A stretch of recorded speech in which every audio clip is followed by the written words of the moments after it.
السلام عليكم ورحمة الله وبركاته، والصلاة والسلام على سيدنا محمد صلى الله عليه وسلم.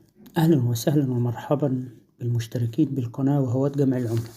معاكم عبد الفتاح ملين، قناة العملات المعدنية القديمة والنادرة. وقبل ما نبدأ الفيديو برجاء تفعيل زر الجرس لكي يصلكم مني كل جديد.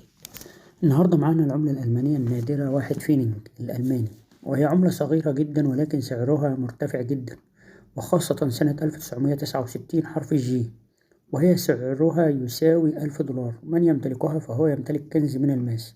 ويا رب الفيديو يعجبكم.